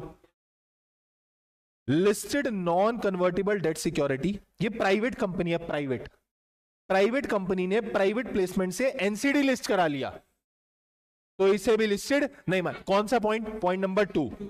पॉइंट नंबर, अगर ये सवाल इतना ही छोड़ देते, इनका कुछ चला जाता, पहले तो इतना ही लिखने में टाइम जाएगा, फिर बोले ऐसे कैसे, साथ में इन्होंने कुछ और रिमार्क दिए। चलो पढ़ते हैं। ये जो के लिमिटेड है, क्लेश रहित, has the power to appoint 2/3 director in this company, यानी ये कंपनी इस कंपनी के 2/3 डायरेक्टर अपॉइंट करने की पावर रखती है। क्या मैं बोलूं 2/3 का मतलब होता है 66.67%। तो आप मेजॉरिटी से ज्यादा डायरेक्टर अपॉइंट कर सकते हो, और अगर मेजॉरिटी से ज्यादा डायरेक्टर अपॉइंट कर सकते हो, इसका मतलब आपके पास कंट्रोल आ गया। और अगर आपके पास कंट्रोल आ गया तो ये कंपनी क्या बन गई? होल्डिंग, और ये बन गई सब्सिडरी। वाह, इजी। यहां तो सर सब इजी लगता है, बस जब उस बेंच पे बैठते हैं ना तो पता नहीं क्या हो जाता है, एकदम से ऐसा गजनी बन जाते हैं हम। आगे बढ़ना। ये जो इंद्र या दमन लिमिटेड है, ये सजागता प्राइवेट लिमिटेड के 60% वोटिंग पावर होल्ड करती है, यानी ये कंपनी इसमें 60% वोटिंग पावर होल्ड करती है। और अगर ये 50% से ज्यादा होल्ड कर रही है तो ये इंद्र या दमन क्या बन गई? होल्डिंग, और ये कंपनी क्या बन गई? और ये कंपनी इसका कंट्रोल रखती है, और ये इसमें 60 होल्ड करती है, तो ये इसकी सब्सिडरी, ये इसकी सब्सिडरी, तो ये इसकी भी सब्सिडरी। बोलो आए ना। और ये एक प्राइवेट कंपनी है, तो ये पब्लिक की सब्सिडरी है, तो ये पब्लिक कंपनी भी है। घुस दो एक ही क्वेश्चन में, लॉट घुस दो पूरा। अभी संभले नहीं, अभी रुके नहीं, इसका रिमार्क तो बाकी है। आगे पढ़ो। दिस कंपनी होल्ड 52% इन प्रतिबोध लिमिटेड। एक और कोई है कंपनी जिसका नाम क्या है? प्रतिगामी, शिवगामी। ये प्रतिबोध में 52% होल्ड करती है ये company, as an investment on behalf of another company in a capacity of trustee. यानी कि ये कंपनी किसी प्रतिबोध में 52% होल्ड कर रही है, बट फिड्यूशरी कैपेसिटी में होल्ड कर रही है, और ये फिड्यूशरी कैपेसिटी कंसीडर नहीं होती, यानी ये कंपनी किसी की होल्डिंग नहीं है और प्रतिबोध इसका subsidiary. This is the entire answer of this question 5 number में। You have to tell the listed company also, you have to tell the rule of listed also, you have to tell the definition of holding also, you have to tell the definition of subsidiary also, then chain subsidiary point also, and then circular of fiduciary capacity also. भाई ये answer है इसका। मैंने तो नीचे छोड़ ही दिया था लास्ट, मैंने तो यहां लाके बस किए सब्सिडरी के डेफिनेशन, खत्म। अगर इसका पूरा आंसर लिखने वाला 3 पेज में जाएगा भाई। 5 नंबर का क्वेश्चन यार, 5-6 नंबर का। तो इसलिए मैं बोल रहा हूं ये सवाल अगर पेपर में आए तो इतना ही आ जाए बस, ठीक है? तो ठीक है, या ये हटा दो, ये पूछ लो। इतना बड़ा क्वेश्चन पेपर में देने का कोई सेंस नहीं बनता, ठीक है? पेपर में आते हैं इजी क्वेश्चन। पेपर के क्वेश्चन दिखाता हूं मैं तुमको। हाँ,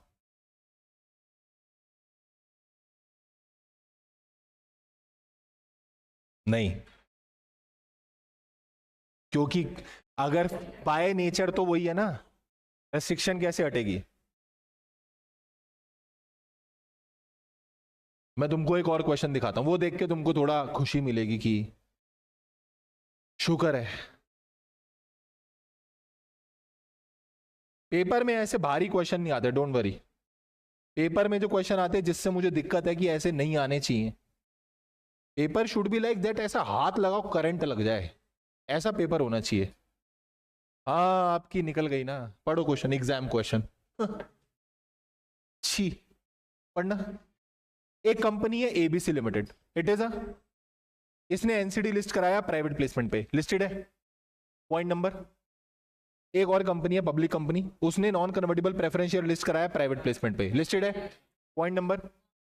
अगर एक पब्लिक कंपनी है जिसकी इक्विटी शेयर इंडिया में लिस्ट नहीं है पर इंडिया के बाहर लिस्टेड है, सेक्शन 23 लिस्टेड है? नहीं। पॉइंट नंबर, खत्म क्वेश्चन। 5 नंबर का आया था ये। क्यों आईसीएआई, क्यों ऐसे क्वेश्चन क्यों पूछते हो? वही वाला पूछो, एक बार पेपर में वो वाला क्वेश्चन आए। ओह, पेपर में ये आता है देखो, फालतू फुद्दू क्वेश्चन। इजी है ना? एक क्वेश्चन और कराऊं तुमको, एक क्वेश्चन और है? हाँ बस एक लास्ट क्वेश्चन करा रहा हूं, छुट्टी कर रहा हूं फिर, क्या ही पढ़ाऊं इसके आगे। ये पढ़ना जरा। एक कंपनी है जिसका नाम क्या है? Coastal private limited is the subsidiary company of Celesta private limited. दो कंपनी है, एक कोस्टल प्राइवेट और एक सेलेस्टा प्राइवेट। तो ये सेलेस्टा क्या है और ये क्या हो गई? As per the last P&L account for the year ended of Celesta private, यानी इसकी बात हो रही है, इसके P&L में टर्नओवर था 1.9 crore and paid up share capital was 70 lakh. और ये कंपनी के board of director small company का स्टेटस अवेल करना चाहते हैं। The company secretary of the company advised the director, CS साहब बोले कि डायरेक्टर साहब आप स्मॉल कंपनी नहीं बन सकते। In the light of the above fact and accordance of the provision of Companies Act 2013, you are required to tell whether company secretary is correct or not. Company secretary की contention correct है या नहीं है? How many of you are saying yes, CS is correct? आज time ही कहां बचा योगराज, कल questions लिख के देखेंगे अपन। कल कॉपी लेके आना जिन्होंने अभी तक भी कॉपी नहीं बनाई। और ना एक काम करना, जिसमें नोट्स बना रहे हो ना, राइटिंग प्रैक्टिस वाली कॉपी अलग से बना लेना। हाँ एक अलग नोटबुक रखना जिसमें क्वेश्चन आंसर ही लिखना सिर्फ मेरे साथ साथ। हाँ सॉरी मैं तुम्हारे हाथ उठवा दिया और मैंने ध्यान ही नहीं दिया, सॉरी यार, ईगो हर्ट हो गई, हाथ उठवा दिया और देख भी नहीं रहा है। Sorry sorry. तो कैसे हाथ उठाए थे आपने? हाँ ऐसे उठाओ। कितने लोग को लग रहा है yes company secretary is correct? Why? Very good sir. Although ये कंपनी की लिमिट पूरी हो रही है, ये कंपनी की लिमिट कितनी होती है? 10 करोड़ और 100 करोड़। बदल गई है, 440 मत बोलना, मुंह तोड़ दूंगा। ठीक है, अगर तुमने 440 लिखा मैं हाथ काट के दूसरे हाथ में दे दूंगा। Are you getting? क्या कर दूं? नहीं, this is the old one question ना, how can I change it? When I will be like writing with you ना, आई विल राइट 10 and 100। कौचा? तो यहां पर लिमिट कितनी है? हाँ यहां लिमिट कितनी है? 10 और 100। तो इस कंपनी की लिमिट तो पूरी हो रही है, बट ये फिर भी स्मॉल कंपनी नहीं है। पूछो क्यों? क्योंकि ये कंपनी होल्डिंग सब्सिडरी है। ये है ICAI का क्वेश्चन, पर मैं बीइंग मैं, तो मैंने क्वेश्चन ही बदल दिया। एक क्वेश्चन और लास्ट, बस पक्का लास्ट, पक्का पक्का। अरे यार इतनी आफत आ जाती है ना इनको एक क्वेश्चन और पढ़ने में। ये लीक मत हो अभी। क्या बंद हो गया? काम कर अपना।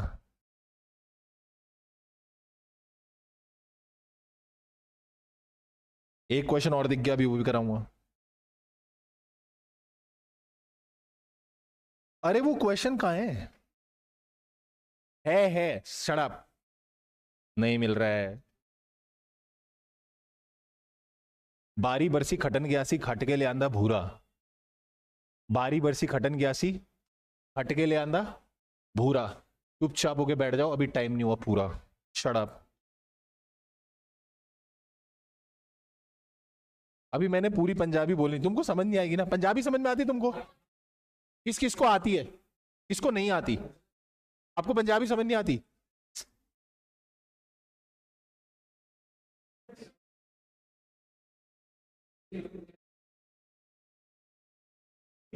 हाँ ये बस, ये क्वेश्चन कहां गया? ये रहा, पढ़ना जरा।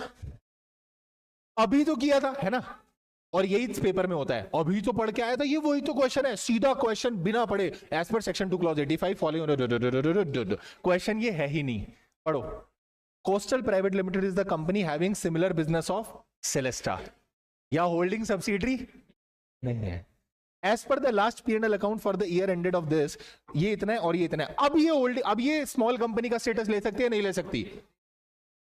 बोलो। नहीं ले सकती।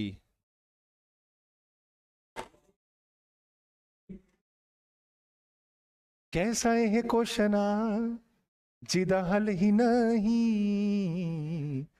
आज भी ये होया ना ते होना कल भी नहीं। नालायको, यही तुम पेपर में करके आते हो, ध्यान ही नहीं देंगे। ओए